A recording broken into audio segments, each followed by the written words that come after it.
नमस्कार, मैं युवराज विश्वकर्मा। कार्तिक कृष्ण पक्ष की त्रयोदशी तिथि के दिन धनतेरस का पर्व पूरी श्रद्धा व विश्वास के साथ मनाया जाता है।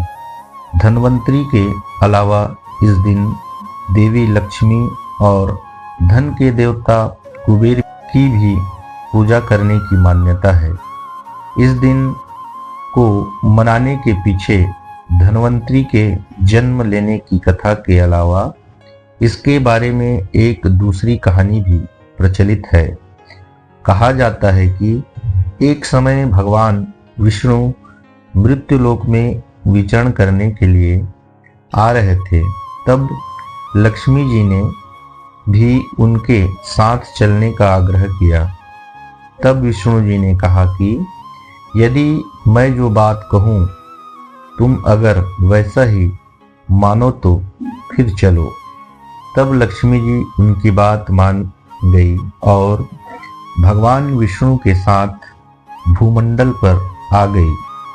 कुछ देर बाद एक जगह पर पहुंचकर भगवान विष्णु ने लक्ष्मी जी से कहा कि जब तक मैं ना आऊं तुम यहाँ ठहरो, मैं दक्षिण दिशा की ओर जा रहा हूं, तुम उधर मत आना। विष्णु जी के जाने पर लक्ष्मी जी के मन में कौतूहल जागा कि आखिर दक्षिण दिशा में ऐसा क्या रहस्य है जो मुझे मना किया गया है, और भगवान स्वयं चले गए। लक्ष्मी जी से रहा न गया और जैसे ही भगवान आगे बढ़े लक्ष्मी जी पीछे पीछे चल पड़ी। कुछ ही दूर आगे जाने पर उन्हें सरसों का खेत दिखाई दिया जिसमें खूब फूल लगे हुए थे। सरसों की शोभा देखकर वह मंत्रमुग्ध हो गई और फूल तोड़कर अपना श्रृंगार करने के बाद आगे बढ़ी। आगे जाने पर एक गन्ने के खेत में लक्ष्मी जी गन्ने तोड़कर रस चूसने लगी। उसी क्षण विष्णु जी आए और यह देख लक्ष्मी जी पर नाराज होकर उन्हें श्राप दे दिया कि मैंने तुम्हें इधर आने को मना किया था पर तुम नहीं मानी और किसान की खेती से चोरी का अपराध कर बैठी। अब तुम इस अपराध के जुर्म में इस किसान की 12 वर्ष तक सेवा करो। ऐसा कहकर भगवान उन्हें छोड़कर क्षीर सागर चले गए। तब लक्ष्मी जी गरीब किसान के घर रहने लगे। एक दिन लक्ष्मी जी ने उस किसान की पत्नी से कहा कि तुम स्नान कर पहले मेरी बनाई गई इस देवी लक्ष्मी का पूजन करो, फिर रसोई बनाना, तब तुम जो मांगोगी मिलेगा। किसान की पत्नी ने ऐसा ही किया।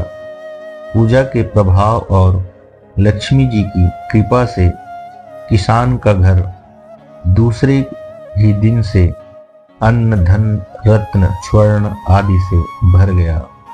लक्ष्मी जी ने किसान की धन धान्य से पूर्ण कर दिया। किसान के 12 वर्ष बड़े आनंद से कट गए। फिर 12 वर्ष के बाद लक्ष्मी जी जाने के लिए तैयार हुई। विष्णु जी लक्ष्मी जी को लेने आए तो किसान ने उन्हें भेजने से इनकार कर दिया। तब भगवान ने किसान से कहा कि इन्हें कौन जाने देता है, यह तो चंचल है, कहीं नहीं ठहरती, इनको बड़े बड़े नहीं रोक सके। इनकी मेरा श्राप था, इसलिए 12 वर्ष से तुम्हारी सेवा कर रही थी। किसान हठपूर्वक बोला कि नहीं, अब मैं लक्ष्मी जी को नहीं जाने दूंगा। तथा लक्ष्मी जी ने कही कि हे किसान, तुम मुझे रोकना चाहते हो तो जो मैं कहूँ वैसा करो।